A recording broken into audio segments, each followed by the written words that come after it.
You finish a task, or wait in line, or sit down on the couch, and in that tiny, uneventful pause, you reach down into your pocket. You don't even think about it.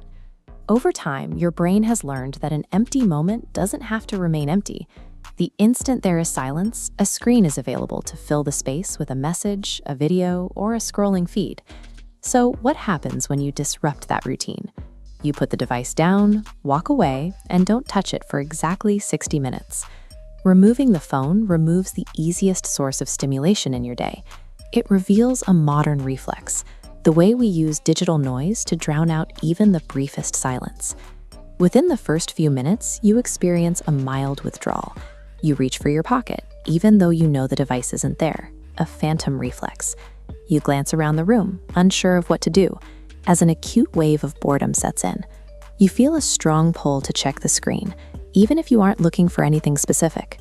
You're simply craving a rapid hit of stimulation. We can see why this happens by looking at this habit loop. When we feel a negative emotion, like boredom or stress, the phone acts as an instant escape route. It routes our attention directly to a screen distraction, bypassing sitting with our emotions. The difficulty of the first 15 minutes comes from the sudden lack of an automatic escape. You are forced to confront the minor, uncomfortable feelings you usually scroll away. But if you don't respond to that discomfort, you learn something interesting about impulses. This chart represents the lifespan of a psychological urge. The brain produces a thought telling you to check your screen. It creates a sharp, intense spike in craving.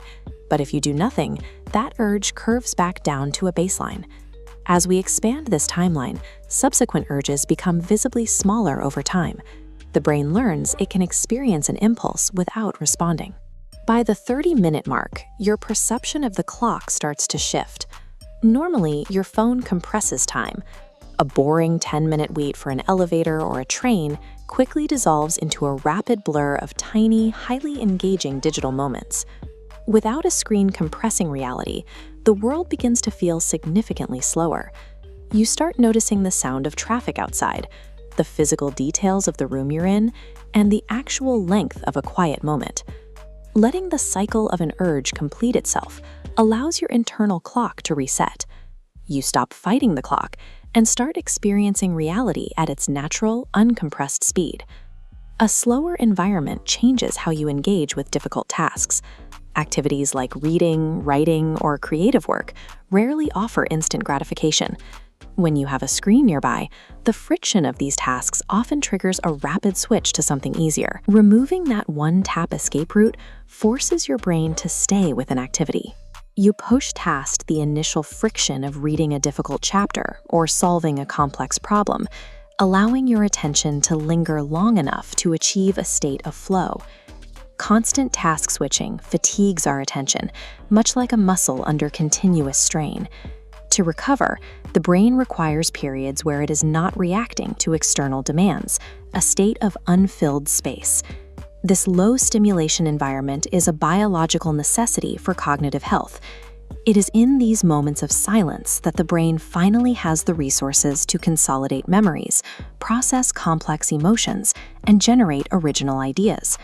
True engagement and creativity do not come from consuming an endless stream of novel content. They emerge when we allow our attention to sit safely in moments of friction and silence. As you enter the final 15 minutes of the hour, the dynamic shifts again. The urge to check your screen will likely return, but it no longer feels like an automatic physical reflex. It becomes a conscious, detached observation. You can notice the impulse and simply ask, "Why do I want to look at this?" You begin to differentiate between needing a practical tool, like checking a map, and acting on a mindless behavioral habit. A single 60-minute break won't rewire your neurochemistry overnight. Technology remains a central part of modern life, and erasing it completely isn't the goal. Instead, view this hour as a behavioral diagnostic scan. Look at this daily planner.